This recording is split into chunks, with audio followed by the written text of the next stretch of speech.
নির্বাচন তো ঘোষণা দিয়েছে। এখন হয়তো বাকি যে প্রক্রিয়াগুলো আছে, মাগরিবের পরে ডিসি সাহেব হয়তো ডাকবে, এরপরে ঢাকাতে, এরপরে যে কাজকর্মগুলো আছে। আমরা 6 জন ছিলাম যারা, সবাই তো আর নির্বাচিত হওয়া সম্ভব না। 6 জনই যদি হয়ে যায় তাহলে আর নির্বাচন হয়? তো একজন আল্লাহ লিখে রেখেছিলেন, একজন হয়েছে আপনাদের প্রচেষ্টায়।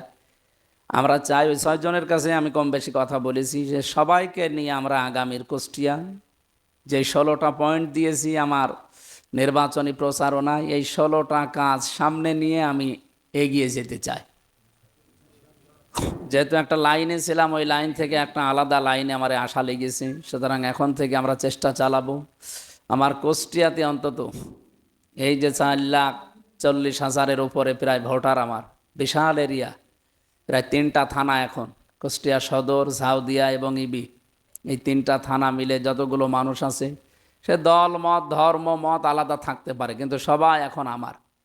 আমি সবাইকে নিয়ে, সবাইকে আপন ভাইয়ের মতো মনে করে আগামীর কুষ্টিয়াতে ইনশাল্লাহ আমরা পদচারণা চালাবো। অন্য জায়গায় যা হয় হোক, আমরা কুষ্টিয়াকে আগে প্রথমে মানুষের কর্মসংস্থানের ব্যবস্থা করা লাগবে। কারণ বেকারত্ব এটা জীবনের জন্য একটা বিশাল অভিশাপ, এটা যেন না থাকে। দেশি বিদেশি রাষ্ট্রীয় এবং বিভিন্ন প্রতিষ্ঠানের মাধ্যমে যত জায়গায় যত কিছু আছে, আমার এই ছোট্ট মেধা দিয়ে এবং যারা বোঝে এই বিষয়গুলো, তাদের কাছ থেকে এই পয়েন্টগুলো নিয়ে, তাদের মেধা থেকে, তাদের মাথা থেকে এই বুদ্ধিগুলো নিয়ে আমরা এই কাজটা আগেমাতে করার চেষ্টা চালাবো। 2 নম্বরে, এই যে দখল করে নেওয়া আর সাদাবাজি করা, এর বিরুদ্ধে আমরা 0 টলারেন্স দেবো ইনশাল্লাহ। এটা রেকর্ড হচ্ছে, তো এই জন্য বলছি। মদ, মদ মানে মাদক তো শুধু মদ না, এর সাথে অনেক কিছু জড়িত আছে। এইগুলোর যারা মানে এই কাজ করে যারা খায়, আমি কুষ্টিয়ার যে এই নদীর অঞ্চলে যারা এগুলো আছে, কুষ্টিয়ার পৌরসভার ভেতরে বহু জায়গায় এগুলো চলে, আমরা জানি। আমরা আহ্বান জানিয়েছি নির্বাচনের আগে যে আপনাদের এই মাদকের ব্যবসা করে যদি মাসে 30,000 টাকা উপায় হয়, অন্তত এমন একটা সম্মানজনক মর্যাদা সম্পন্ন নিরাপদ কাজের ব্যবস্থা করা লাগবে, যে কাজ করলে অন্তত মাসে 50,000 টাকা উপায় করা যায়। তাহলে তো আর ওই মদের ব্যবসা করার দরকার নেই।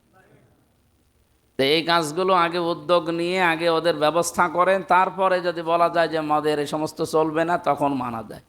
কিছুই না করে যদি 2 পিটানি দেওয়া যায়, বলবে আগে আমার আমার আমার ব্যবস্থা করেন। এগুলো আমরা আগামীতে পরিকল্পনা নিয়েছি, আপনাদের সাথে নিয়ে করবো ইনশাল্লাহ। এখানে একটা গুরুত্বপূর্ণ অংশ বাংলাদেশের যতগুলো কাজ আছে তার ভেতরে নির্বাচন একটা চলে গেল। অনেকে নির্বাচিত হয়েছে, অনেকে হয়নি। আমাদের এখন কাজ হবে শাবান মাসের এই শিক্ষাটা আগামীর বাংলাদেশের জন্য কার্যকর করা।